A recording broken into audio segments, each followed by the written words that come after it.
واقشه ته خزر زره وای بسم الله الرحمن الرحیم.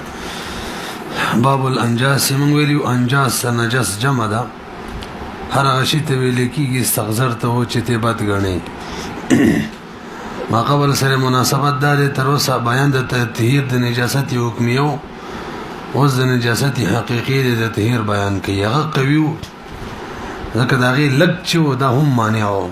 ځکه هغه مقدم کړي او د دې لګ دا معنی نه دی ان شاء الله بیان کوم. ابحاث د باب 15 دی په دې کې اول نمبر وصف د تطهیر دی چې تطهیر شرعاً څه حیثیت لري، څه حکم دی. نو صاحب د قدری فرمایي چې واجب دی، واجب معنی فرض دی. من بدن المصلي او وصوبه دواء والمكان الذي يصلي عليه دري. بدن په پاکي ټول بدن په پاکي کې لږ زم غندو نبی به ان شاء الله د دې خبره کو چې نجاست غلیظو نو قدر الدرهم نکمو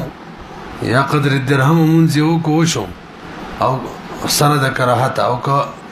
قدر الدرهم نزيد سره منځ کیږي نه او که چا په ناپاک سرمو بسترګو کې لګولې و نو وس بچو پاکو به کنه نو موږ دا خبره کړې و. اول حکم او حکم ادارې چې سترګو کې دنن د رانجو سرمو و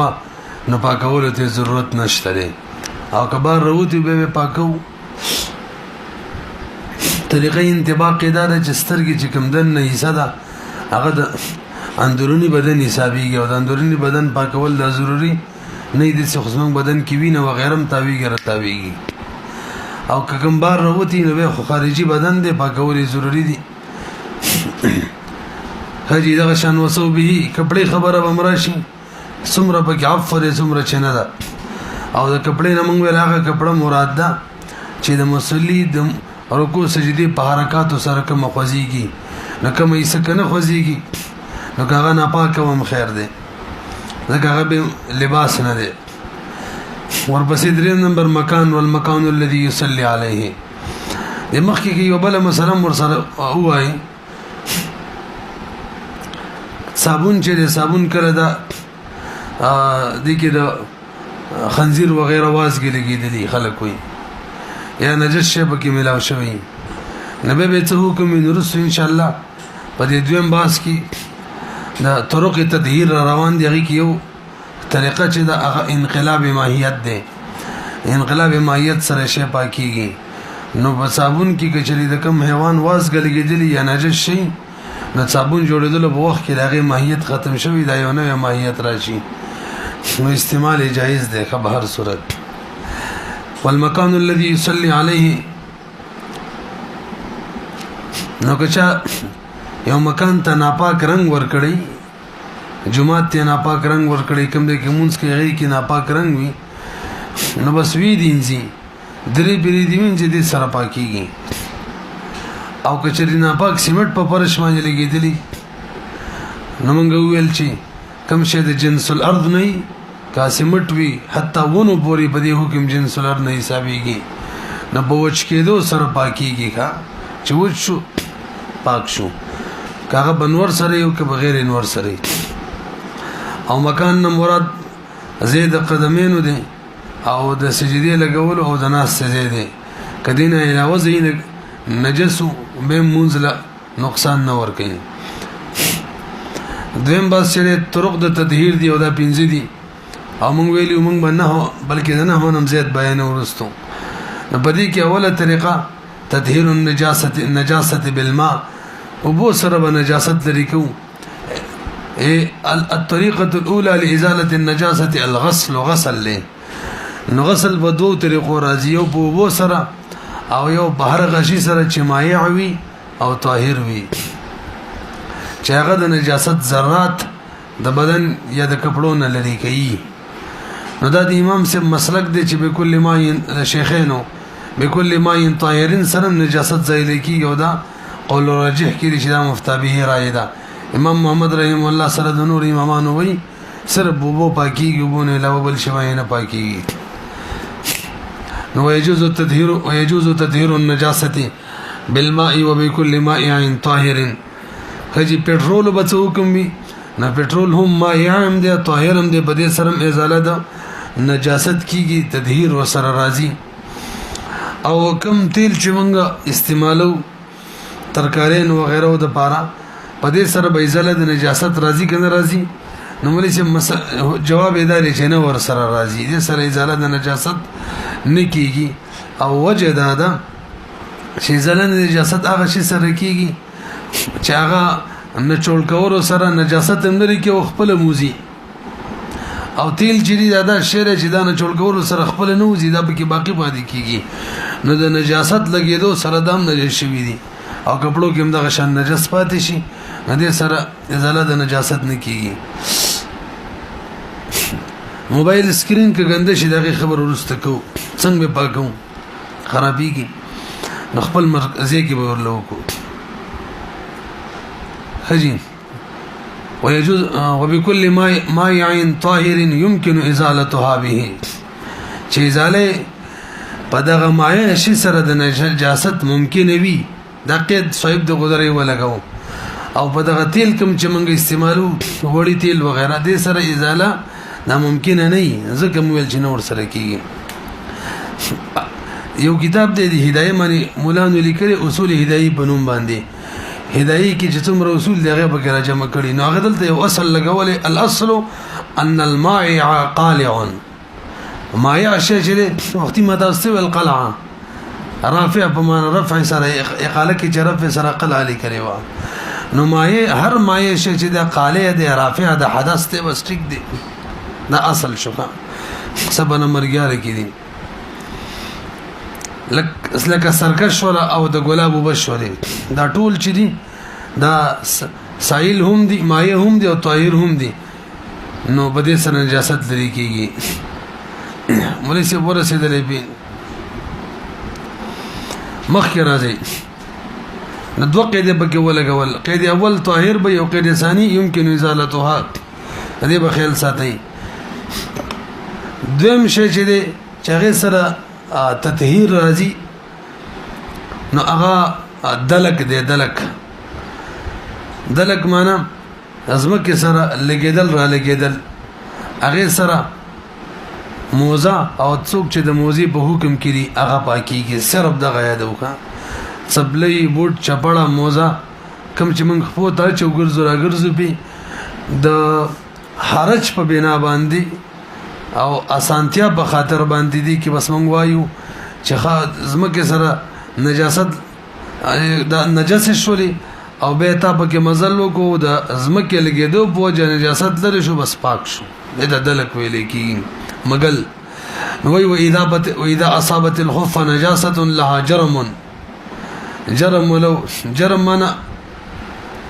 چې لونی د جرم خبرو سره روانه ده کمر یو فجفت فتلكه في الارض جازت الصلاه به دا شیخین رایده او دا مفتابی دا قول راجح کړي دا کم چې موسی ویل کا بره پیری کړي وکذا كل ما هو في مان الخف كالنال وشبه تصور رسیدلی فی خجیدا حکم دا اغه موزی داغه موزیو ګندګي چا ګندګي وچوا کا او کچری لمدوا وفي الرطب لا يجوز حتى يغسله هغه وینځي لان المسح بالارض يكثره ازمک سره نورم زيتيږي هغه ولا يطهره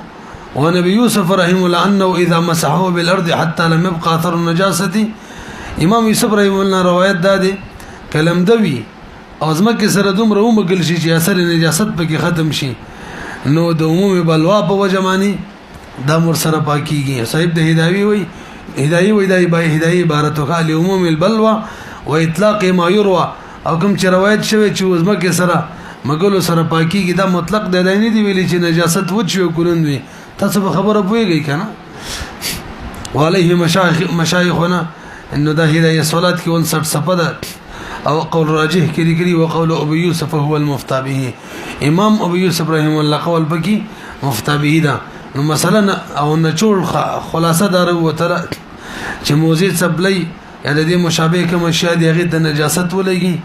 کاغه وچ شو ګورنوي ګرځېدو سره پاکيږي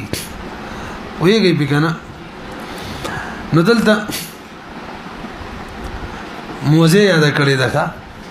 نکه بدن کپڑے سره ولګي بدن سره نجاست ولګیدل نو به ازمکه سره مګي دي سره ګوره پاکيږي نه انځي به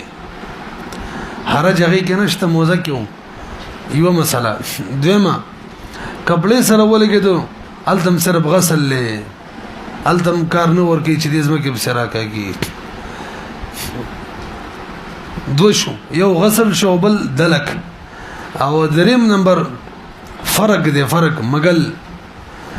نو والمنی نجس. اول مسله خدا د چې منی نجس نه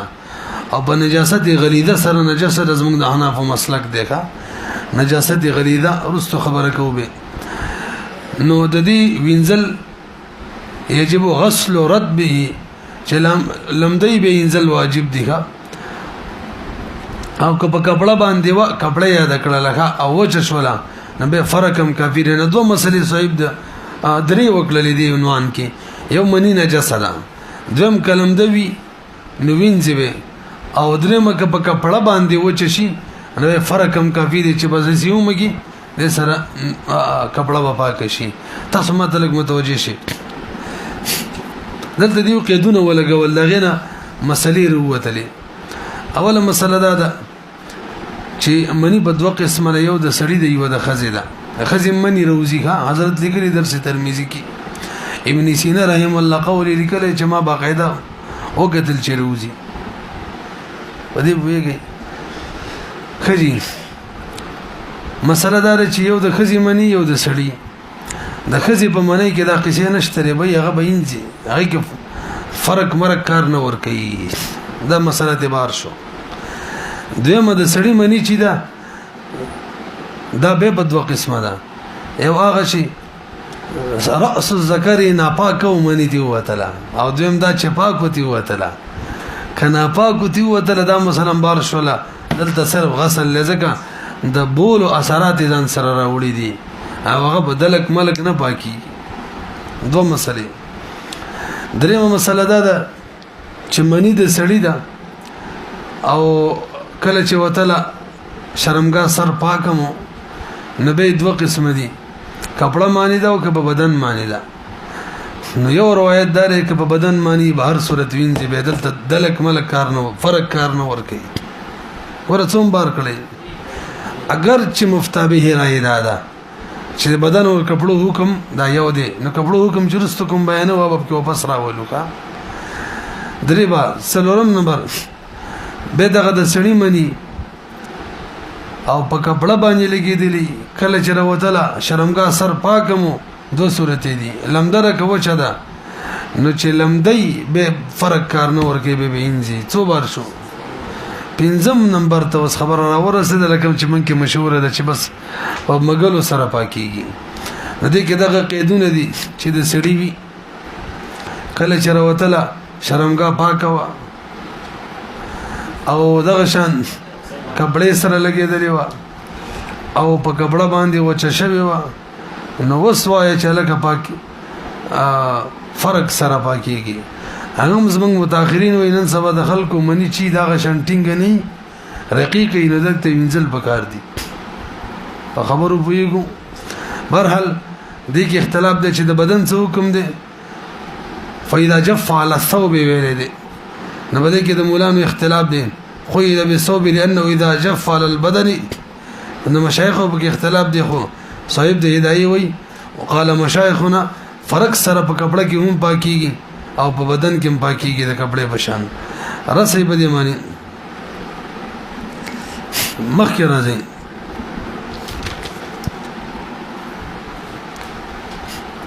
څلورم نمبر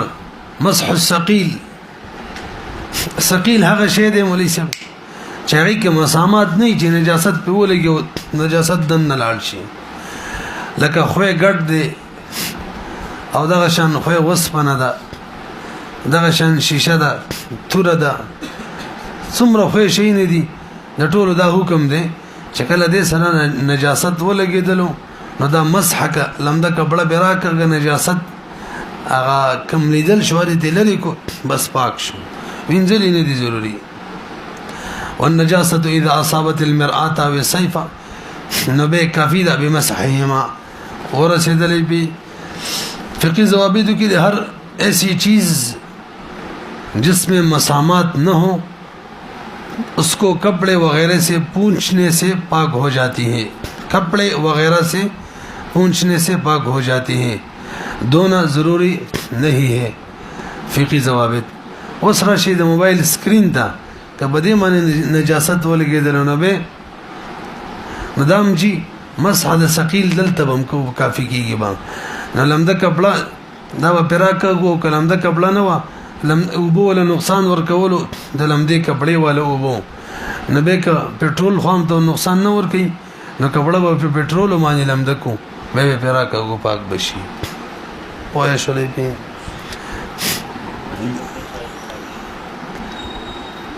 نه لمده کې کپڑا ورته لمده کا کنا قید بګی نشته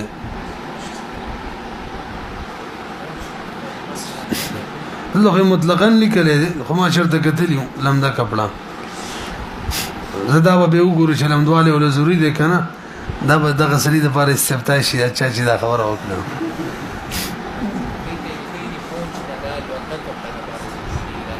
کنه پونچنا چې د وداوی لمدي کپڑے د پاره استعمالي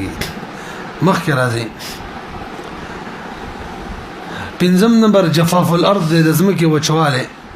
نو مسله دار چې کله زمکه غند شي او به وچ شي بنور باندې قید انور لګولې به هر صورت چې وچ شي د بنور یو که بنور نه او دا سی وچ شي چې اثر لري شي نو بس دا دغه زمانه کې ته مونږ په کوله چې زمکه ور سره پاک شوله البته په دغه ځکه ته تیمم وې تیمم پنه کېږي ځکه ته تیمم د پاره نس باندې ثابت ده څنګه سعيد طيب دیکھا سعيدا طيبا سعيدا حجي او دا حکم چې مولوی صاحب دا صرف د زمکه نه دی ما تاسو ته وختي ویلکم شه د جنس الارض نه حتی دا ونی چې دی کنه دیم دغه حکم دی د سیمټوم دغه حکم دی د دیوالونو دا کوم رنگونه و تور کړی شوی پینټ دې ټولو دغه حکم دی او وجه دار دې ټولو لازمکه سره اتصال قرار دی لازمکه به حکم کړي دا قاعده را کنه ثابته خو نه و سره به وی کړي و چلیږي دا قاعده ټولو کې چلیږي دومره ده چې کوم دې استنجا اکانی لوټي ناغه لازمکه نه راجودا شوی دی وسغه د زمکه به حکم کې نه دی نو که چا پر به سنجا وکړه دوباره به سنجا کوي اگر چې و چې شوی دی نه بکیږي راسي په دې مسلمان مخکې راځي لاندې لګي و اشاره کول ارض په حکم کل ما كان ثابتا فيها لك دیوالون اشجار غیاغانی قصب دا خاص ونه سره څوتوي خویات صدیق راقید د مادام قائما نه په جفاف باندې وفاقي او کټ کړل ابه نجاست ورسېدو ته نه به صرف غسل وی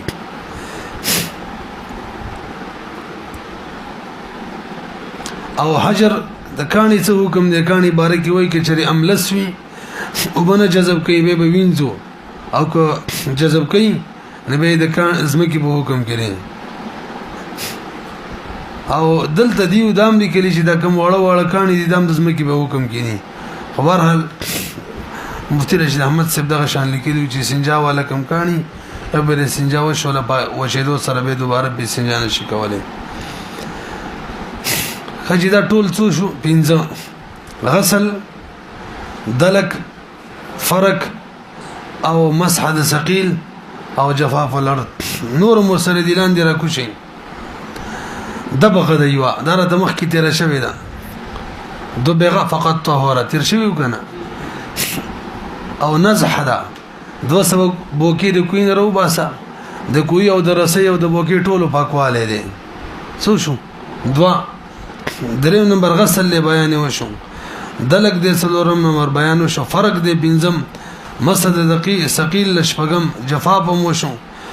وم او اتم به احراق النار اور معنی سو سوزیدل مزدي بخي ماهیت بدل شو سپاک شو دا سپې کې به ورسو دي کنه دا غشان نور سي دا یره ته جوړ شي دا به پاکي د خاورې په حکم کې بر به مونږ کې کولای شي تاسو را سي او نه نمبر انقلاب د عین دی کین کې انقلاب را له بدل شو لکه مثال په تور باندې خنزیر دی او د مالګه پکان کې مړ شو مالګه د جوړه شو لوس د مالګه استعمالول شي یا د دې وکشحمه صار صابونا عند محمد اشتکنه صابون ته جوړ کو نو ماهیت بدل شو همدغه شان تقسیم دی تقسیم غنم دی باغی کی گندگی ورو غرزیدل به تقسیم کا نو گندگی کم طرف ته لاړه دا کم چی خي طرف ته دې ته کنه کګس طرف ته وایي په ټول باغ شو قسم می بردا رسې بدی دا انچو شو لسم شو او نغشا نورم د مازین نو وتل ډیر شي دي کا هندیه کومو کتنوال ټول لیکلي 15 سو دي رسولي ازي ريات بشي به حضرت چې ده کنه فتاوی عثماني کوم دانه حلی کړی دي مخکې راځي ولا يجوز التيمم منها البحث الثالث القدر المفهوم من النجاسه تاسو ما تلک متوجه شئ اصل کې نجاست په دوه قسمه ده اولا یو حکمیه ده غتر شوی ده یو حقیقیه ده حکمیه غي ته ویل کیږي چاغي کې هغه حکمن نجاست وی حقیقت کې څه نجاست به نه لګیدلې داغي حکم بدل لګند شوی به یو شی انځي ببل زې څلور اندامونه درې انځل یو مسا ایو نجاست حقیقیه ده چې داغي نجاست هغه بالکل حقیقي تور باندې ولګي به نجاست حقیقیه په دوه قسمه ده یو مرئی ده بل غیر مرئی ده مرئی هغه نجاست مرئی دوه تعریفونه شوی دي خجی څه شو نجاست مرئی هغه ته ویل کیږي چې وچ شي وچ او اثر باقی پاتې نه د نجاست مرئی دي او کچري وچ شي او اثر باقی پاتې نشي اثر ختم شي نو دی وخت کې دا نجاستي مد شویلو غیر مرئی پوه شولې په مرحل به هر یو چره ک مرئی او ک غیر مرئی په دوه قسمه ده یو غلیظه ده او یو خفیفه ده توجه ده کنه هر یو کا یو غلیظه ده یو خفیفه ده نو دا تقسیم کو به حکمونه لګو نجاست مرئی غیر مرئی غلیظه غي ته ویل کیږي د امام صاحب بنز باندې چاغي کې اختلاف د روایتو نه راغله و نجاست او غیر نجاست کې بس یو روایت وی اړیر وی وېدا نجست غلیظه ده صاحبین وی غلیظه غي ته ویل کیږي چې د امامانو په اختلاف نه راغلي غلیظه ده د چام په ګره پاکوالی راي نه او به نجاست خفیفه تاسو حساب ده کم دې رسیدلی زیاده به وایو مونږ قصه تیر شوه